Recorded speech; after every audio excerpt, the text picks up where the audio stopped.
Siyanibingelela nonke balaleli nani babukeli egameni leNkosi uJesu Kristu. Kulo ibandla likaNkulunkulu makube kini umusa nokuthula okuvela kuNkulunkulu uBaba wethu naseNkosini uJesu Kristu, owazinikela ngenxa yezono zethu ukuze asophule kulelizwe elimbi lamanje. Ngokwentando kaNkulunkulu uBaba wethu makube kuye udumo kuze kube ngunaphakade. Amen. Izwi lenkosi uJesu Kristu leli olalele njengamanje. Izwi lenkosi uJesu Kristu lapho sishumayela khona, sifundise, siphinde sihlolisise imbhalo engcwele ngokwentando kaNkulunkulu kwindodana yakhe uJesu Kristu oyinkosi nomsindisi empilweni zethu.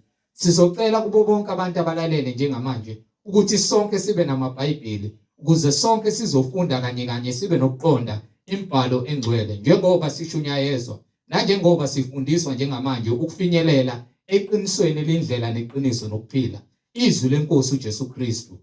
Kulabo abalalele emva kokulalela abafuna ukubhaphathizwa egameni lika Jesu Kristu, nalabo abanemibuzo mayelana neBhayibheli, nalabo abanesambulo ufakazi uJesu Kristu oyinkosi nomsindisi esekunikezile ufakazi ukuba uthule kuzo zonke izindlebe ezimisele ukuza ebungcweleni naseqinisweni ngofakazi bakho.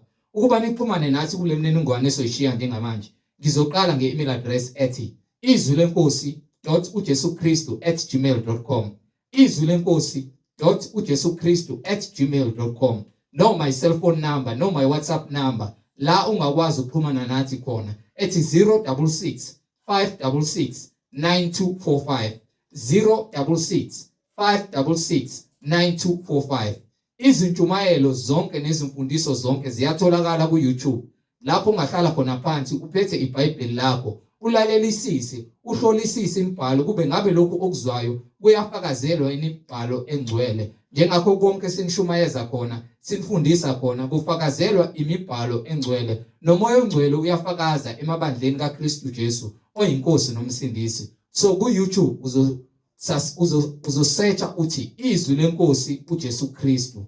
Ungakhohlwa ukusubscribe, ungakhohlwa futhi nokupressa i-notification button ukuze ngaso sonke isikhathi uzoyithola izimfundiso eziphilileyo ezisiholela ebungcweleni. Ungakhohlwa nokusharisha ilinki nezihlobo zakho, ikakhulukazi bonke labo ohlanganyela nabo ngaso sonke isikhathi. Manihlanganyela nithi niyamdumisa uNkulunkulu ngomoya nangeqiniso ukuze wonke umuntu ahlolisise imfundiso enisuke nifundiswa ukuthi iyafakazelwa imibhalo engcwele. Ku-YouTube sharisha ilink izwi lenkosi uJesu Kristu.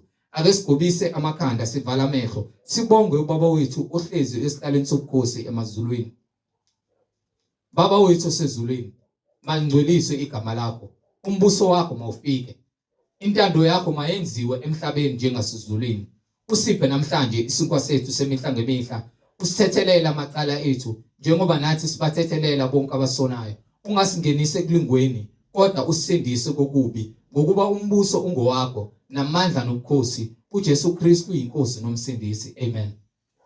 Balaleli, yamkelana umfowethu uMhlengizondi ozobe sikolwa ngokwemfihlakalo yembhalo umoya ongcwele ekhazimulisa kule ndawo, yena oyinhloko yalomzimba esikuwo yobungcwele uJesu Kristu oyinkosi nomsindisi. Sheshisani nithatha amaBhayibheli sihambisane kule ndlela yobungcwele esiholele ekhaya ezulwini. Amen.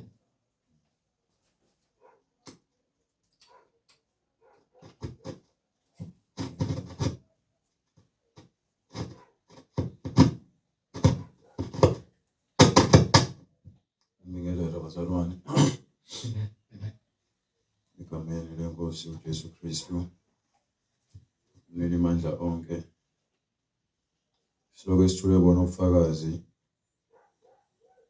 ngayo imbhalo ukuthi yinye inkosi, yinye inkolo, munye umbhaphathiso egameni lika Jesu Kristu. Kukho ukuthethelela kwezono zethu ukuze sinikwe isiphiwo sikamoya oyingcwele uphile kithi. Siloke simbonga njalo uNkulunkulu ngomusa asenzela wona nasenzela wona ngendodana yakhe yona yodwa ayilethe emhlabeni ukuba izofela thina zoni ukuze sithole insindiso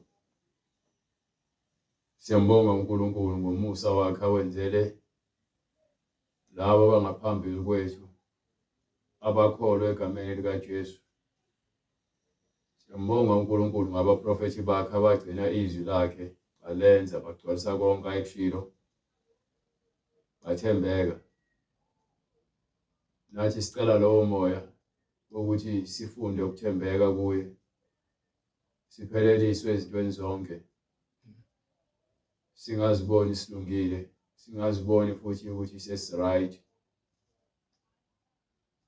Ukuba ukuhamba noNkulunkulu kusho ukuthi njalo kufanele uhlezi uqaphele ekuhambeni kwakho ukuba ngabe uhamba ngendlela uNkulunkulu akubize ngayo noma sozihambela ngendlela yakho. Lokho kuyakusiza ukuthi uzazi ukuthi uhamba ngendlela efanele noma cha. Siyambonga uNkulunkulu ngabapostoli bakhe abanika indodana yakhe uJesu Kristu eyabakhethayo phakathi kwabantu abaningi. Ngokukholwa kwabo benza konke uJesu ayekushilo, babona konke futhi uJesu akwenza. Base belalela umyalo abanika wona ngaphambi kokuya ethuneni nokwesiphambanweni ukuthi babaye eGalile lapho khona ayohlangana nabo khona. Wafika wabatshela ukuthi mabaye eJerusalema. EJerusalema uzofike abalethele umoya oyingcwele ngesikhathi esibekiweyo, abahlale balinde. Ngokukholwa kwabo bahlala balinda isikhathi sasibekiwe waze wabehlisela umoya oyingcwele. Base beba ufakazi ngazo zonke izinto uNkulunkulu ayezishumayelile ngendodana yakhe uJesu Kristu nezinto ayeziyalile ngendodana yakhe uJesu Kristu. Abaningi abakholwanga njengoba namhlanje kusenzeka.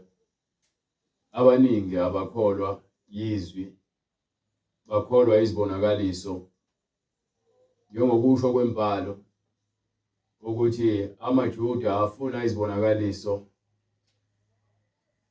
amaGreki bona afuna ukuhlakanipha. Kepha konke lokhu bakufuna ngokwenyama, hayi ngokamoya. Ukuba ukuhlakanipha kwaNkulunkulu bakuphendule kwawubula kubona, ukuba bayalahlwa ngenxa yokungafuni ukukholwa. Namhlanje baningi abayizifundiswa abangafuni ukukholwa yizwi likaNkulunkulu, bafuna ukukholwa izinto ezibonakalayo nokuhlakanipha kwasemhlabeni. Ingakho befunda bengaqedi. Abanye khona ngaphakathi ebandleni bafuna ukuba abafundisi, bafuna ukuba ababhishophi, bakuyele ezikoleni ukuze bathole amajazi. Lokho kuyimisebenzi yomuntu, nalokho kumiswa umuntu. Baningi abakholwayo namhlanje, kepha bakholwa yizwi, bakholwa izibonakaliso, bakholwa izinto eziphathekayo ngaphezu kwezwi. So ukholo lwabo aliphelele kuNkulunkulu ngokuba bona uNkulunkulu bamkholelwa ukuba bathole noma bazuze lokhu abakukhanukayo ngezinhliziyo zabo nangenyama yabo. Kepha insindiso eyokusindisa imphefumulo ephukileyo,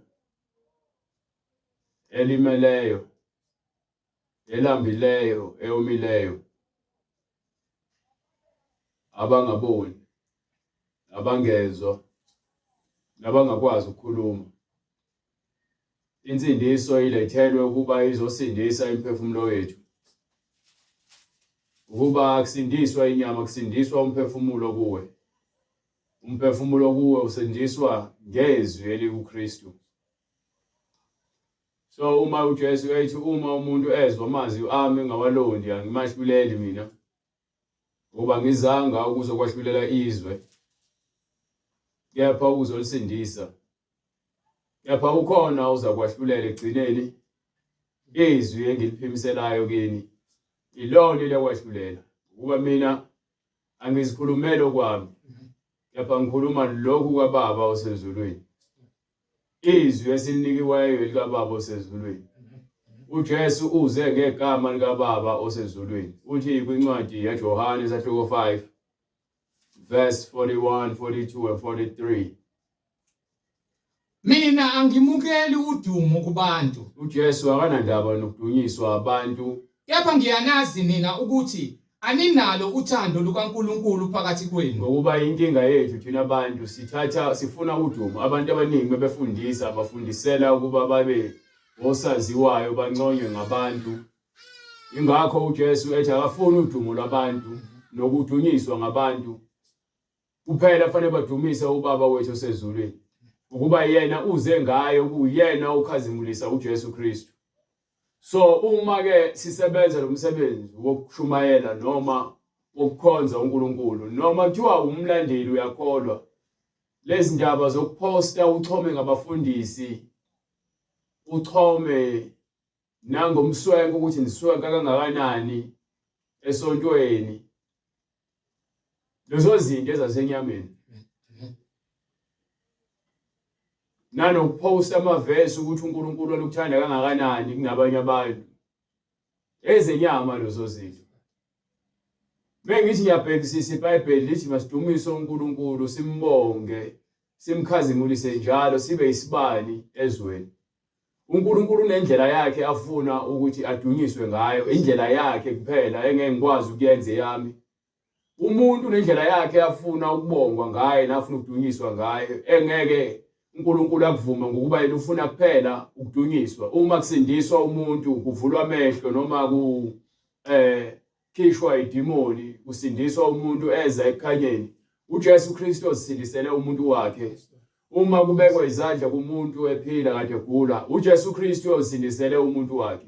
Ukuthi wena usebenzile wabeka isandla, wena usetshenzisiwe, njengoba noJesu naye wayekhuluma. Ngifuna uunderstand ukuthi uJesu akakhulumanga ukuthi amandla wakhe, kepha ukuveza lokho esebuya kuphi ekufeni, esekhuluma nabafundi bakhe ukuthi ke amandla onke anikwe mina. Kepha uJohane ufokaza ngoJesu ukuthi amandla onke akuJesu. uJesu akakusho wena ngokwakhe lokho esake enyameni. Kepha uJesu ngalesikhathi ezovusa uLazarus ethuneni, uyasicacisela ukuthi amandla ekumele avezwe akaNkulunkulu okuyena. So uma ekhuluma lapha kwincwadi yaJohane isahluko 11 kusukela kuverse 25, ekade ukhuluma noMartha noMary osisibaka Lazarus, uthini? uJesu wathi kuye, mina ngingukuvuka nokuphila, okholwa yimi noma efa ophila, nalowo ophilayo akholwe yimi kasoze afa naphakade. Uyakholwa yini? Uyakholwa yilokho na? Wathi kuye, yebo Nkosi, ngiyakholwa ukuthi wena unguKristu, indodana kaNkulunkulu, obeza kuza ezweni.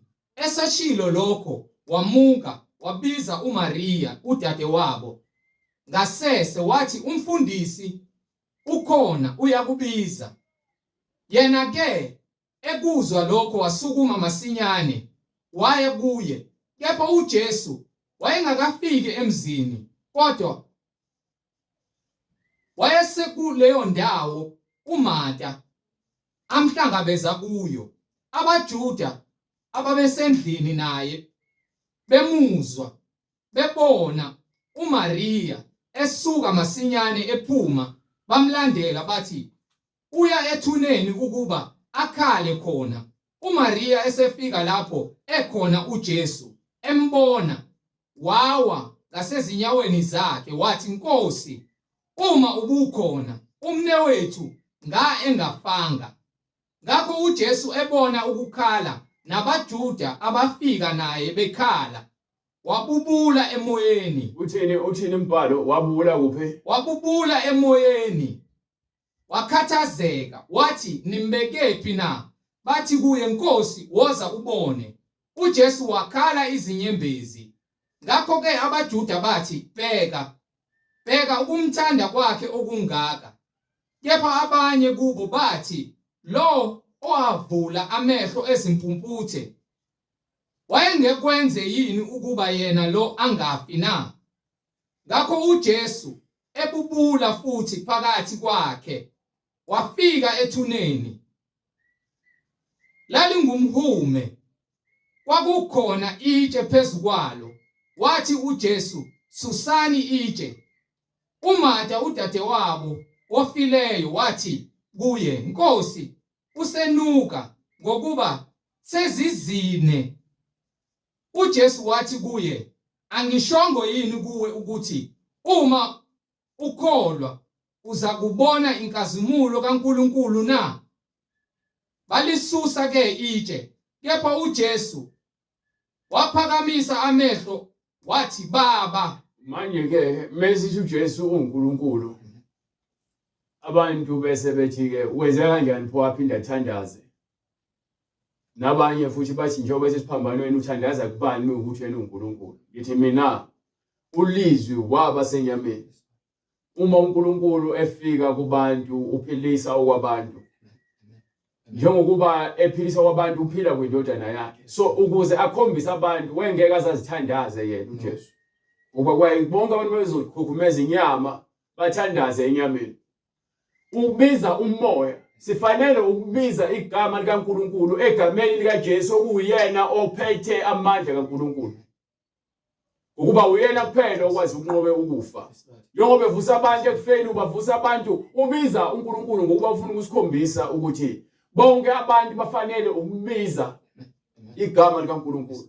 So igama likaNkulunkulu libizwa ngaye uJesu ngokuba uyena manje ophethe amandla onke. Lokho kufakazelwa ubufakazi bakhe bokuvuka ekufeni. Akufakazela ubufakazi bakhe njengamanje. Njengamanje ukhuleka kumoya. Inyama iyakhuleka kumoya. Akakhuleki yena. Njengokuba kuza indoda eyisicebe izothi ke mfundisi omuhle, yini ngiyakuyenza ukuze ngingene embusweni kaNkulunkulu. Uthi uJesu ke ubiza bani ngomuhle? Akekho noyedwa omuhle kuphela uNkulunkulu omuhle. So akekho umuntu omuhle ngaphandle kaNkulunkulu. uJesu ugwema ukuthi sizibone sibahle. Ekubeni uyazi ukuthi isono siyabusa kumuntu. So uJesu ufundisa abantu ukuthi bakhale kuNkulunkulu njalo. Uma ufuna ukwazi ukuthi why uJesu ebiza uNkulunkulu ukuthi uNkulunkulu ubuye. Umoya okuJesu ufundisa thina abantu. uJesu ngesikhathi efundisa abafundi bakhe ukuthandaza, azange azikhombe yena. Kepha uthi ke bese ezohamba konke ngiyakucela egameni lami kuyakwenzeka. Yes Lord. Ngokuba ufuna ukubakhombisa ukuthi uyena kuphela okwazi ukuthi alethe ukuphila kubantu. So uze ngegama ngifuna understand ukuthi uze ngegama lapha kwincwadi kaJohane sahluko 5 verse 43. Ngize egameni likaBaba. Ngize egameni likaBaba. Aningamukeli. Ngize egameni. Ithi iBhayibheli ethe incwadi ubusisiwe. Ozayo, Hosana. Enkosini. uNkulunkulu nansi. Haleluya. Lowo eze ngegama likaBaba. Uze ngegama likaBaba. So ngegama likaBaba uwenza imisebenzi. Haleluya. Ngamandla kaBaba uyasebenza.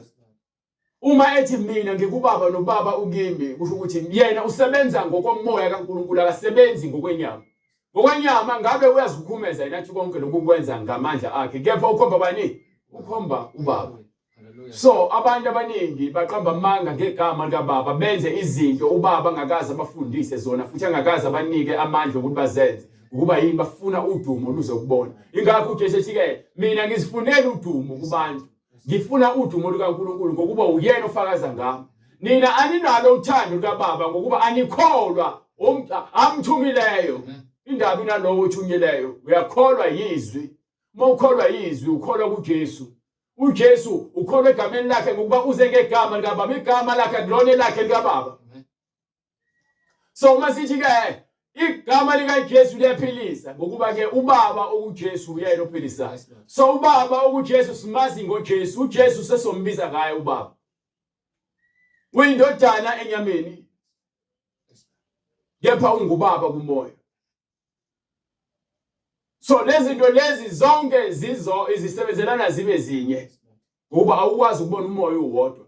Kepha umoya ukhazimuliswa indodana osuke ukuyona indodana umoya igama likaBaba. So uma sithi yakholwa sikholwa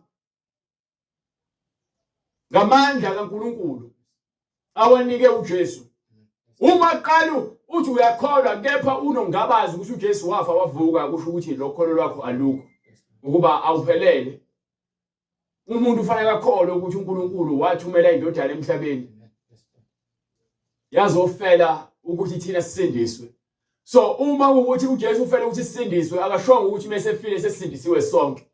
Kusho ukuthi ke wonke umuntu othi uza kuBaba fanele enze njengendodana uJesu enzile. UJesu ufike waphelelisa ubungcwele kubantu. Le moya u7 emphambi kaNkulunkulu iyona le uJesu afika iphelelisa ukulunga kuphelele. Wavula incwadi yokuphila waze wayivala ngokuvuka ekufeni ukuze sikhombise ukuthi ngaye kuphela kukhona ukuphila okuphakade. Ingakho bekhuluma noMatha ethi konke okukholwa kimi unokuphila okuphakade.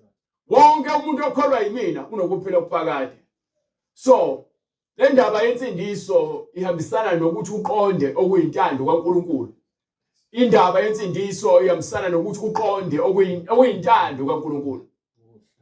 Understand? Ithi incwadi yokuqala kaJohane sahluko 3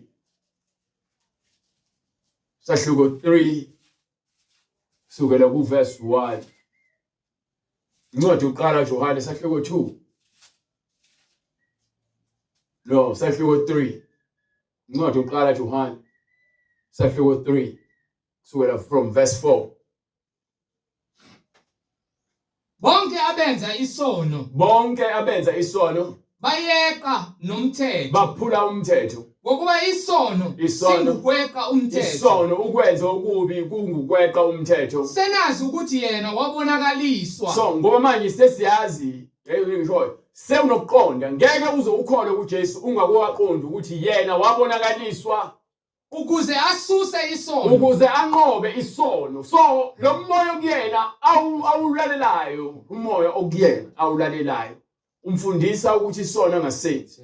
Umoya okuyena uyawulalela. Uthi umbhalo uthi lapha kwincwadi yaseFilipi sahluko 2 from verse 5 no 7 6 7 8 sahluko 2 Filipi njoba ithi weza uzosusa isono. Mezosusa isono le ncwadi ithi ke mawubekini lo mqondo. So manje uma kuyena okwazile ukunqoba ukufa lesono. So lo mqondo okuyena ngikhuluma ngomoya okuyena. So lo moya mawubekuthina nathi Owukhona nakuKristu Yesu. Owathi enesimo sikaNkulunkulu. Owathi enesimo lalelayo manje. Onesimo sikaNkulunkulu. Futhi uNkulunkulu kuyena. Lo nkulunkulu mekhulunywa ngomqondo, khulunywa ngomoya okuyena. Unesimo sikaNkulunkulu esiyena, uNkulunkulu senyameni, iBhayibheli lithi ulizwi waba senyameni. Ukhulunywa ngoJesu oweza enyameni. Akaze asho ukuthi kuyinto ukulingana akaze asho ukuthi kuyinto ukuphangwa. Owathi enesimo sikaNkulunkulu akaze asho ukuthi kuyinto yokuphangwa ukulingana noNkulunkulu. So uma sinomoya ingcwele akwenzi ukuthi thina sizibone silingana noma sigebenge lokho. Akwenzi sibone ukuthi ngayindlela yokuthi mhlambe sizuze ngalokho. Ukuba yini uNkulunkulu ufuna ukusikhombisa ukuthi uma sithobela izwi lakhe siyakuphila njengoJesu. Kepha uma ke singakwenzi lokho ngeke sikwazi ukuthi siphile naye ngoba sihluleka ukuphila nezwi lakhe lemhlabeni. Uma sihlulwa izwi lakhe lemhlabeni isiphetho sethu kuzakuba yisiphi? Isihogo, intukuthelo yakhe. So uma ke lithi iBhayibheli mawubekuthina nomqondo obaKristu wathi sesimweni sikaNkulunkulu wangakubona kuyinto okuphangwa ukulingana noNkulunkulu. Kepha wenza njani? Wazidela, wazinikela kuphi? Umoya kaNkulunkulu ukuthi umbuse. Ethabatha isimo senceku. Wathatha isimo sokuthi yena abe yinceku. Yaningome ngithi uNkulunkulu wehle enyameni wazophilisa kwabantu. emva kwalokho uzophilisa uzoba isisebenzi bambiza ngenkosi uthi lapha kwincwadi yaJohane sahluko 13 verse 7 sahluko 13 verse 7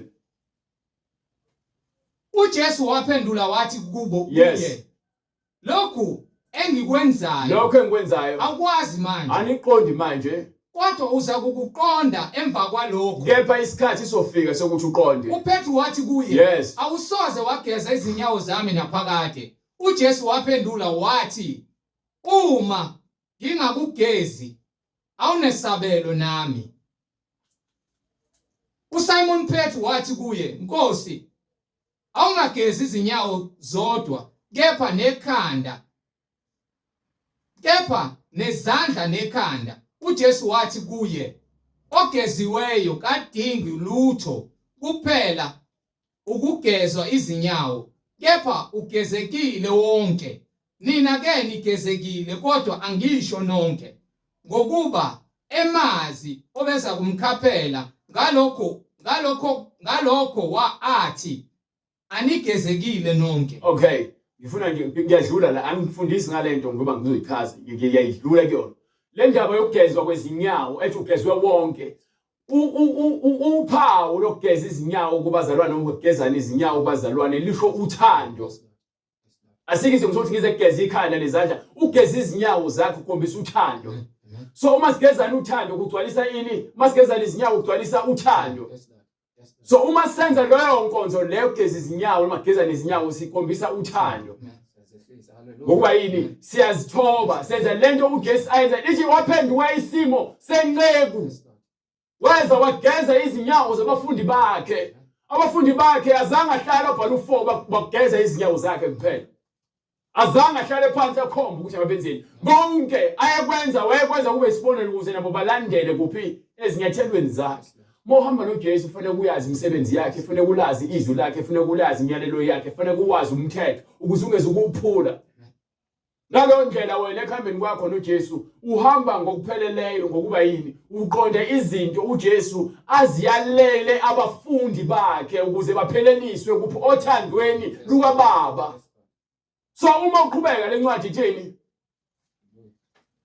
Esegezile izinyawo zabo wathabatha izingubo zakhe wabuye wahlala wathi kubo niyakwazi yini engikwenzile kini na? Ningibiza nithi mfundisi.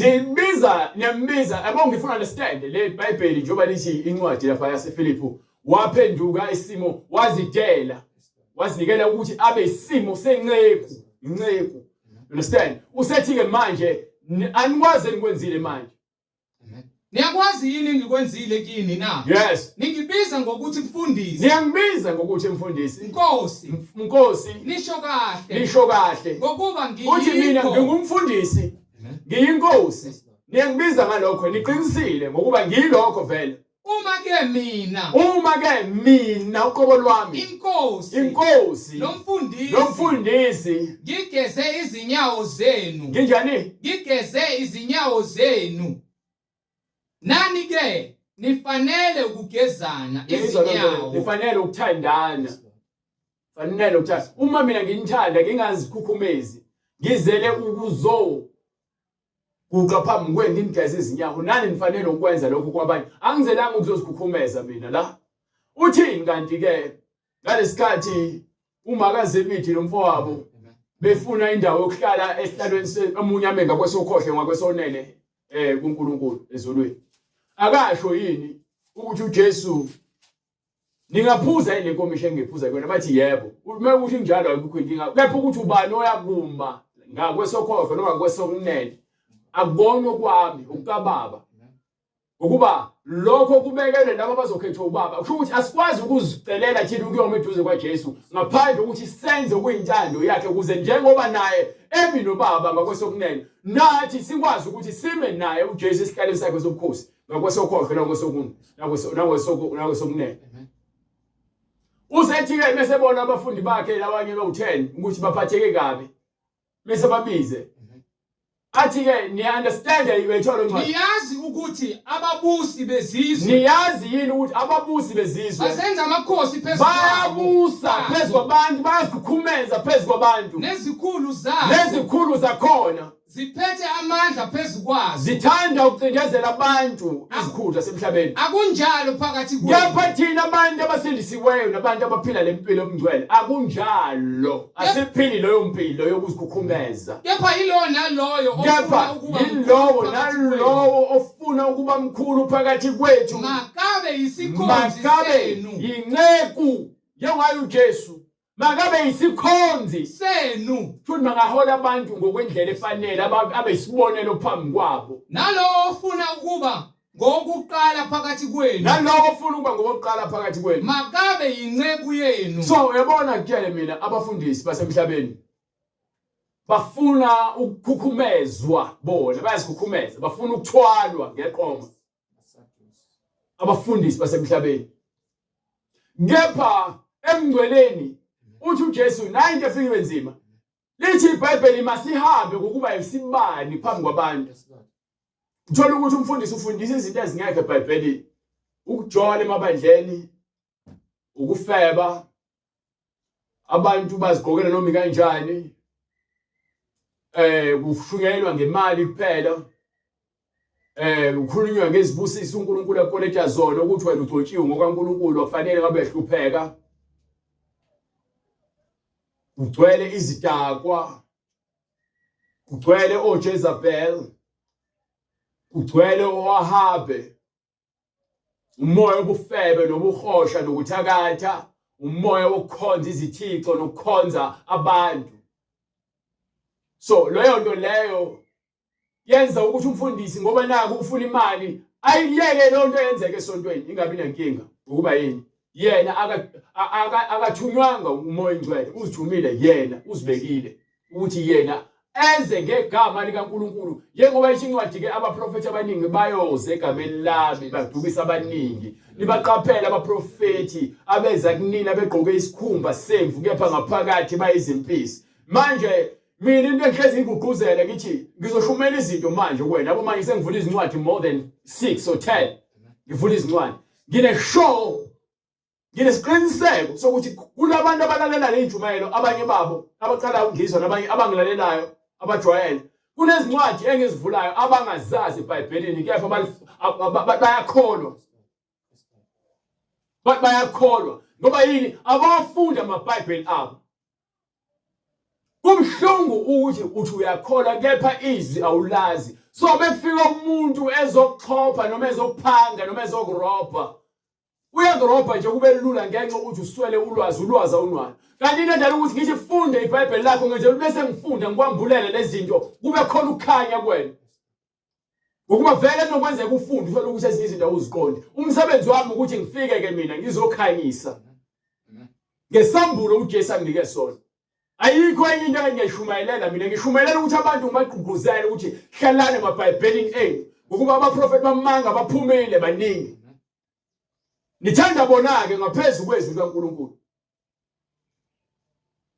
Lento sikhuza kuyona uJesu ukuthi singathandi izwe nezinto ezidlula zakhona. Kepha sibone ukuthi ukuyini okuyintando kaNkulunkulu. Siguqule ingqondo zethu zibe zintsha. Siphilele uNkulunkulu osibizileyo. Nihlola imibhalo ngokuba nithi ninokuphila okuphakade kuyo. Uthi siyayihlola imibhalo. Iyona efakaza ngami. Manje inkinga kubuhlungu ngoba le Bhayibheli alisho leyo nto le efana ngami leyisho. Uthi hlolani imibhalo. Ngesingisi uthi ke search the scriptures. Ngesizulu uthi ihlolani imibhalo. Uthi nihlola imibhalo ayishongo kanjalo ngesingisi. King James version lengiyaziyo mina. King James version. Ithi search the scriptures. Hlolani imibhalo ngokuba nithi ninokuphila okuphakade kuyo. Manje nina emasontweni niyena ukuyothatha nje niphatha amafeni nishayise ngomoya. Ni hallelujah hashanda karabas chapa vumca hallelujah mfundisi. Phela nje. Bese kuziwa ezwini ni empty. Abazalwane bafuna ezulwini. Bazalwane yokutshela mina le ndlela ezulwini yasetshenzela uma ezokhuluma nomfundisi athi ke akabe inceku abe isibonelo lo muntu ufanele afane noJesu.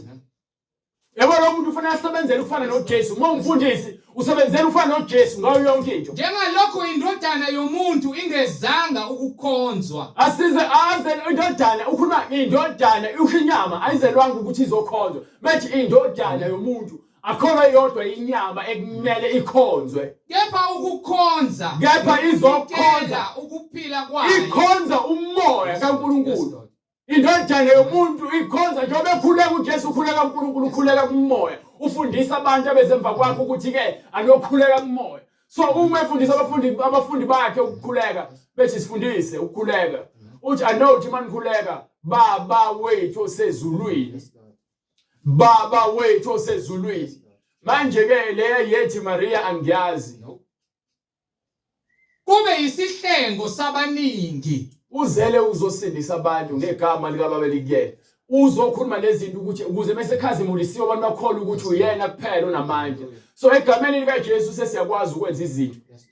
Ngegama lika Jesu sikwazi ukukhipha amadimoni. Ngegama lika Jesu sikwazi ukuvula amehlo. Ngegama lika Jesu sikwazi ukuphuzisa imiphefumulo encaniweyo. Ngegama lika Jesu sikwazi ukuletha ukuthula.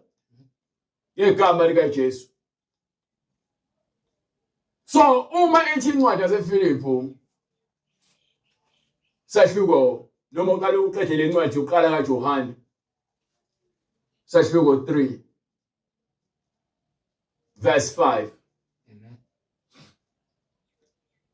Senazi ukuthi yena wabonakaliswa ukuze asuse izono. Akukho sono kuye. Akukho sono kuJesu Kristu. Lo ohlala kuye akoni. Yezwa nje kusanda kuzwa nomfundisi wase Cape Town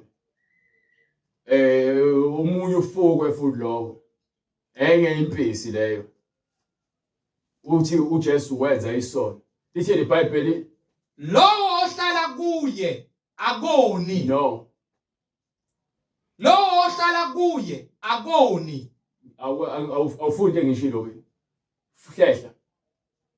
Senazi ukuthi yena wabonakaliswa ukuze asuse izono.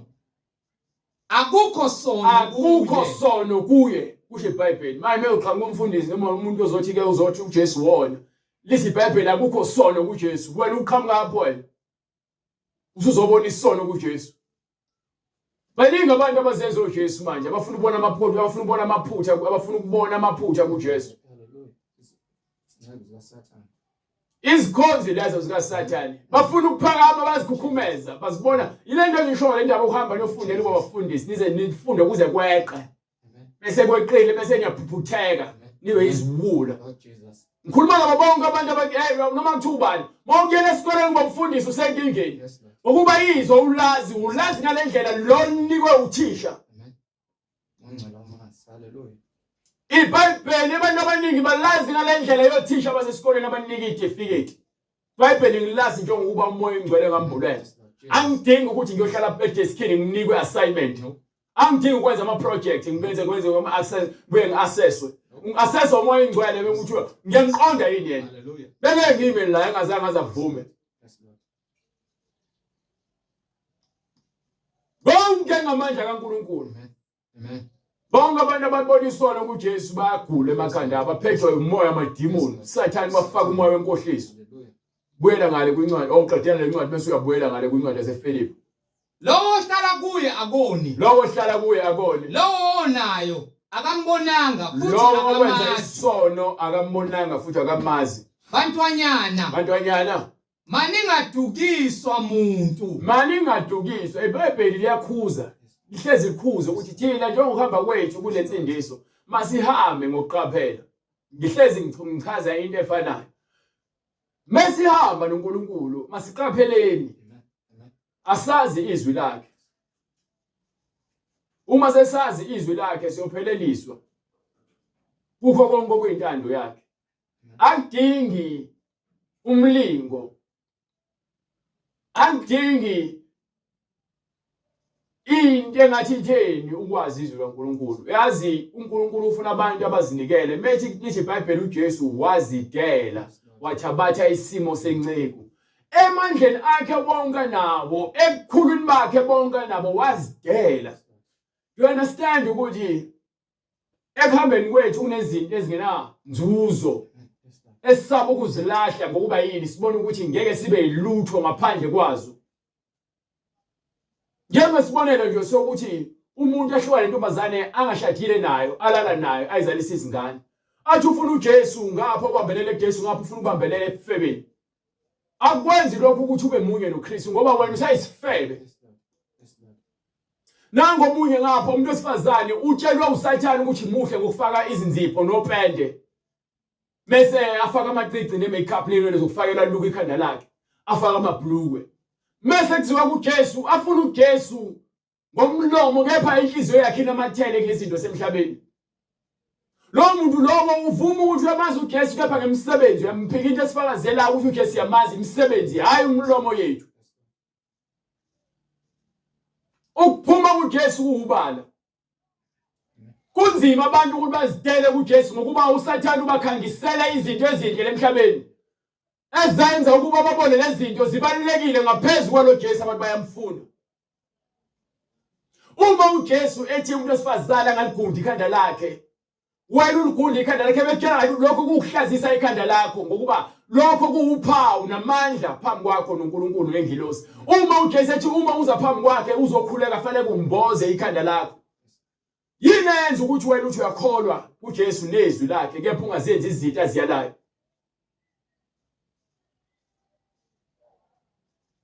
Kwenziwa yini ukuthi abantu bafuna ukukhetha into abafuna ukuzenza eBhayibhelini bangafuni ukwenza konke akuyaleliwe ngokugcwaliswa komthetho kaKristu? Kwenziwa yini? Yingokuba asifuni ukuzidela thina. IBhayibheli kunengoma ethi baningi abakholwayo kepha abayazi imfihlakalo yezulu. Ukuthi baningi abantu abakholwayo kepha bengenakho ukuqonda. uJesu methi abaningi bayoza kumina bethi inkosi inkosi. Athi sukani kunina mina ngoba anginazi nina benzi bokubi. Abantu bawuphatheka kabi kepha ngangimla insuku zonke ngibayitshela ngithi fundana amaBhayibheli lensambisani ngobungcwele. Akusizi lutho ukuthi usibone ka YouTube ufuna ukuhamba nathi ungene egroupini noma ukhuleke nathi kepha mase kumele ulalele izwi mase kumele ufunde izwi uyenqena. Abantu banentshisekelo besuka beza kude mase befike eduze bafike baphole ngoba bafike bajwayele kabi. Le hambo lo la uhambela umhleli mase ungaphakathi so uhamkelile leli vangeli ukuthi wena usufuna ukuzinikela usuyazidela nakho konke obukwenza nokwenzayo. Uthini incwadi yaseFilipi? Qedela incwadi yaseJohane lebese incwadi yaseFilipi. Lowo ohlala kuye akoni. Lowo ohlala kuye akambonanga. Nalowo naye akumbonanga. Futhi akamazi. Nalowo futhi akamazi. Bantwanyana. Maningadukiswa umuntu. Masihambe ngokuqaphela sigade singadukiswa ngabantu. Owenza ukulunga ulungile. Lowo uhamba ngendlela kaNkulunkulu ulungile. Njengokuba yena elungile. Ngokuba uNkulunkulu ngokukhanya kwezwe. Owenza isono ungokaSathane. Owenza isono ungokabani? UngokaSathane. We understand ukuthi lithi iBhayibheli uJesu weza ukuthi azofela abantu ukuze basindiswe. Manje uma lithi iBhayibheli ke weza ukuzosindisa abantu izwe lonke. Understand lithi sifanele uma sikholekela sihlukane nani nesono.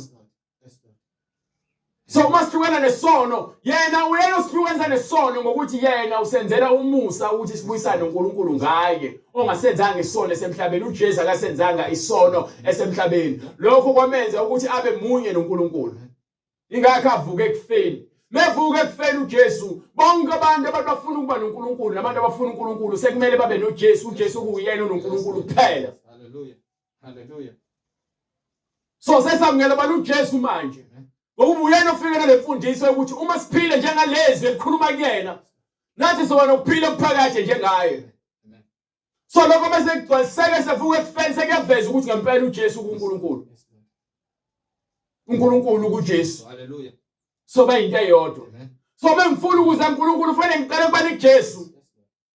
Ingeke uJesu mina ngiyindlela. Hallelujah. Neqiniso. Hallelujah. Nokuphila. Akekho ozoza kubaba ngaphandle kwami. Hallelujah. Lord Jesus. Akekho. Ukuba uJesu uma eyindlela bonke abantu abafuna ukuza kuNkulunkulu bahamba kubani bahamba kuJesu Hallelujah. Hallelujah. bonke abantu abafuna iqiniso bakholwa kubani bakholwa kuJesu Hallelujah. Landele. Hallelujah. bonke abantu abafuna ukuphila kuphakade baphila kubani baphila kuJesu Hallelujah. Isinkwa sokuphila. Hallelujah. the reason why sifanele ukufunda amaBhayibheli ethu yilo kuba lezi zinto lezifanele ziphile kuthina Amen. umoya ophilisayo lo moya oseBhayibhelini iwona ofanele ukuphile kuthina ngaphandle kokwazi nokuba nawo lo moya ngeke usize ngalutho ukukholwa kwethu ngemlomo kepha umoya ungaphili kuthina uma ubona inkinga ngesenzo sakho esiphambene intando kaNkulunkulu wena uthi uNkulunkulu uthanda khona unjalo uvalwa amehlo usathana ufuna ukubhubhisa aqede ngawo ngiphe incwadi yaseFilipi ihambisana ukuzidela lento leyo umngcwele nje ifuna abantu asebekhathele ama nice time nama night life nama freestyle abasebekhathele ukuziphilela bona begcwalisa izinkanuko zabo zomswenko zokudaka utshwala ubhema ugwayi ufebe ukuthakatha ukuzonda ukukhonza amadimoni amadlozi ukufaka iziphandla ukuthola amanzi ukubusisa uchele ngawo ukuthatha ovaseleni ubagcobe abantu asebekhathele lezo zinto benza kuJesu Hallelujah. uzani kumina Hallelujah. ilento yonke elikhatheleyo nensidwayo ngiza kuliphumuza Yes, Lord. Yes, Lord. thethani ijoka lami ngokuba lona lilula Hallelujah. nifuna ukuthula thethani igama likaJesu nifuna uthando leqiniso thatha igama likaJesu Yes. Hallelujah. Thathu Jesu. Hallelujah. thatha nje uJesu Hallelujah.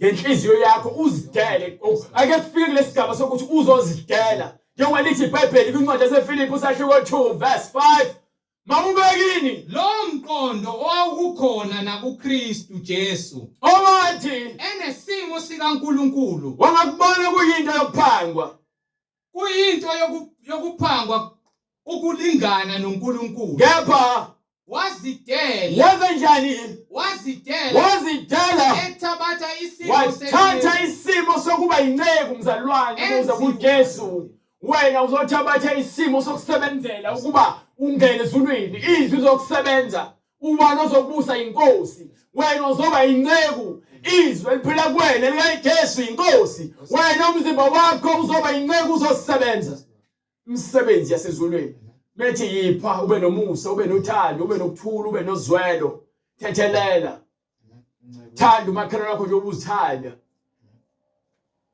wena wenza isimo sani sokunceku uzwa izwi lenkosi ekuyalayo ukuthi ukuze wena uthole ukuphila enza kanje wenza kanjalo nawe le ndaba yokukholwa nayo ijulile akuyona nje into ovela uyithathe uyibuke ngwana ukuthi esontweni Sunday so uphelele nope kunemsebenzi yezinceku mesibizwa abantu bangibizwa ngenceku nje ngibizwa ngenceku ngoba ngiyasebenza ngishumayela izwi lokusilensindiso lokho abantu beze bazozidela kuphi enkosini bathabathe isimo sokunceku njengayo uJesu bese thina emva kwalokho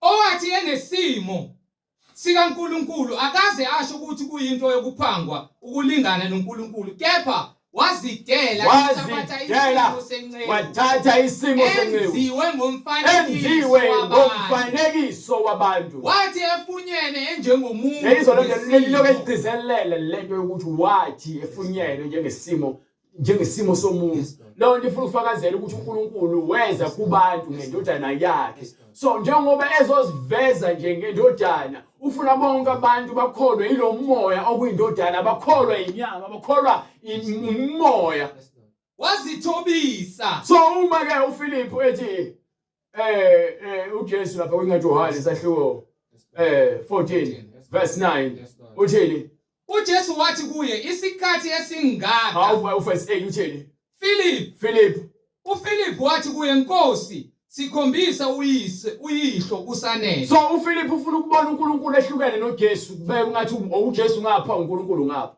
Kanti akuhambi kanjalo. uNkulunkulu lithi iBhayibheli ungumoya.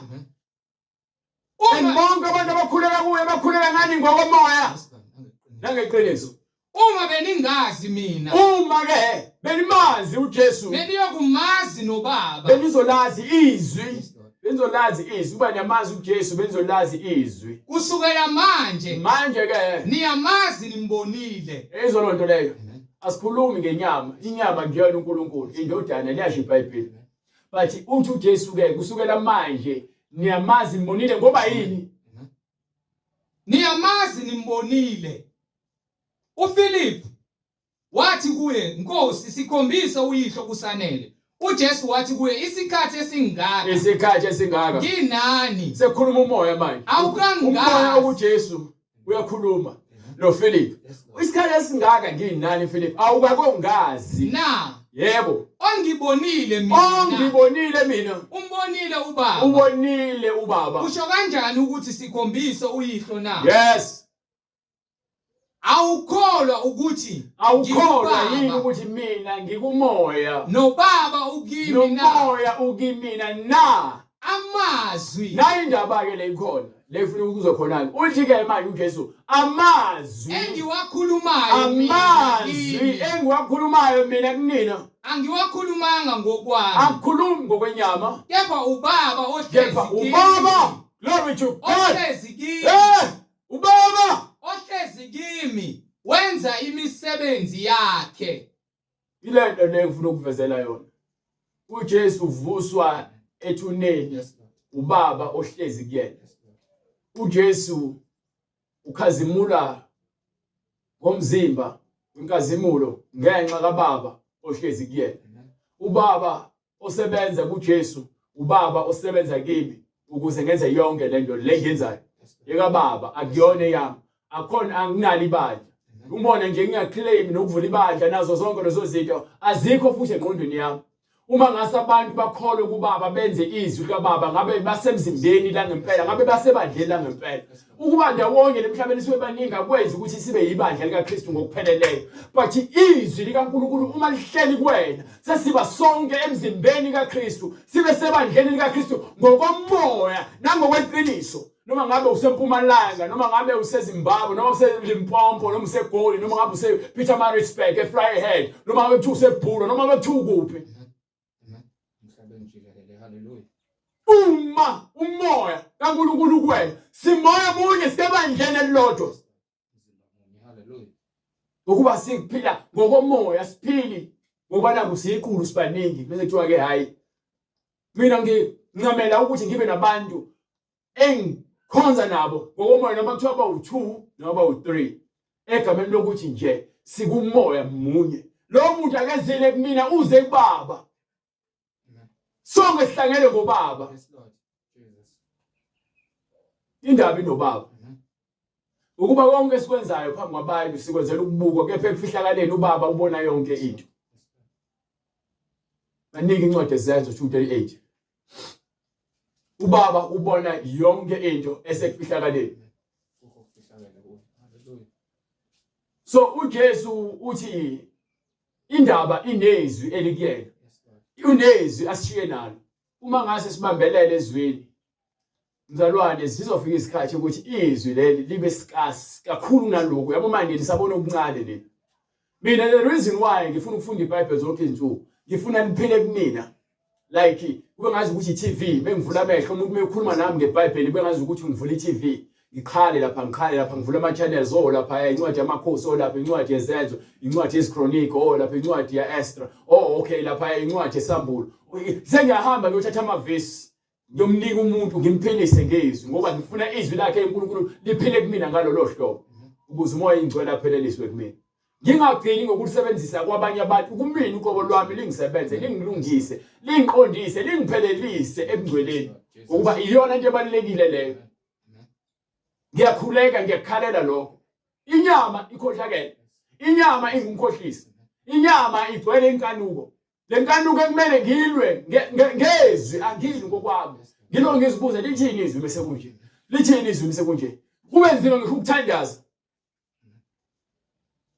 kube nzima mase sihlasela ngempela isitha siza nayo yonke inhlobo yezikhali ngikutshela mina isitha sikwenze kube nzima yonke into ngisho ukuphimisela igama lomkhuleko ngomlomo kube nzima ngenxa yokuthi isitha sifuna ukulwa nale nyama le umoya wakho uyavuma kepha inhliziyo ithi cha lobuhlungu obuzwayo kufanele ngabe uyakhuleka lezi inkinga odlula kuzona zingaphezulu kokuqonda kwakho kufanele uNkulunkulu angenelele ngokwakhe kepha manje ngeke uzukhale ngomlomo umemeze nje usumemeza mawusuka umemezele sekufuneka manje ukhale nangenhliziyo ukhulume nangenhliziyo noma kuthi unyakazisinde bekuphela njengayo uma yakho uSamuel unyakazisa izindaba eziphela bathi uyagula uthi hayi ngikhuluma naye uNkulunkulu thini incwadi ngakho indlu yonke yakwa-Israyeli mayazi impela ukuthi uNkulunkulu umenzile inkosi uKristu noKristu uJesu lo enambethela nina esiphambanweni sebekuzwa bahlabeka enhlizweni bathi kuPetru nakwabanye abapostoli madoda bazalwane siyakwenze njani na siza kwenze njani na uPetru wayesethi phendukani iloyo naloyo abhaphathizwe egameni likaJesu Kristu kukho ukuthethelela kwezono zenu khona niyakwamukeliswa isiphiwo sikamoya oyingcwele ngokuba isithembiso ngesenu nesabantwana benu esabo bonke abakude bonke inkosi uNkulunkulu wethu eyakubabiza wafakaza nangamanye amazwi amaningi wabayala wathi zisindiseni kulesizukulwane esiphambeneyo zisindiseni kulesizukulwane esiphambeneyo laba abafuna ukusindiswa nalabo abafuna ukungena emanzini babhabhadiswe egameni likaJesu Kristu baza kusithinda kule mniningwane enibonayo ku screen noma oyizwile eqala inkonzo noma i-email address noma unemibuzo uza kusithinda siyambonga uNkulunkulu ngomusa nothando akwenzile esenzela kona siyacela namanje ukuthi uNkulunkulu aqhubeke umusa wakhe awandise kulabo abangakowutholi ubandele laba sebehoxa uNkulunkulu abasiza abagcwalise siyacela konke lokho ngegama likaJesu Kristu siphinde sibonane futhi kusasa ekuseni ngesonto ngo-10 uNkulunkulu evumile Jesu Kristu anigcine bazalwane aniphelelise othandweni nasebunyeni bakhe uNkulunkulu uJesu Kristu inkosi osibamkhuleka Baba egameni lenkosi yethu Jesu Kristu wena malusi wezimpilo zethu siyakhuleka kuwe Nkosi uJesu Kristu ohlezi usikanisa ubukhosi siyabonga uNkulunkulu siyacela Nkosi uJesu siphe lo moya lo mqondo Nkosi wawukuwe owathi ulingana noNkulunkulu amandla kaMoya engcwele ephila Nkosi awubonanga ukulingana noNkulunkulu kuyinto yokuphangwa kepha wazithoba kwaze kwaba sekufeni esifeni kwesiphambano siyacela uNkulunkulu kuba lo mqondo nalo moya uphile ngaphakathi kithi siyacela Nkosi sibethele inyama na yonke imisebenzi engcolileyo ngokuba inyama ayiphilisi Nkosi kepha umoya kaNkulunkulu ophilisayo siyacela uNkulunkulu namandla usiphe lo mqondo okuzihlolisisa Nkosi sibethele sinqobe inyama yethu uthathe indawo yakho uNkulunkulu ezimpilweni zethu wena ongumaluleki weimpilo zethu wena oyinkosi nomsindisi thina sizithobe ngaphansi kwesandla sakhe sinamandla ngokuba inyama Nkosi ayilungile ayinako Nkosi ukuba ingabusa ngaphezulu kwamoya kaNkulunkulu kweimpilo zethu siyacela uNkulunkulu namandla ukhazimuliso wena wedwa oyinkosi nomsindisi Nkosi uJesu egameni likaJesu Kristu yena yedwa oyinkosi nomsindisi owalingwa Nkosi ehlani izinsuku ezingama40 kepha Nkosi wanqoba egameni lenkosi uJesu Kristu siyacela uNkulunkulu namandla ukuba nathi sinqobe isitha uSathane enyameni Nkosi ngokukhazimulisa wena Nkosi uJesu egameni likaJesu Kristu oyinkosi nomsindisi manje naphakade amen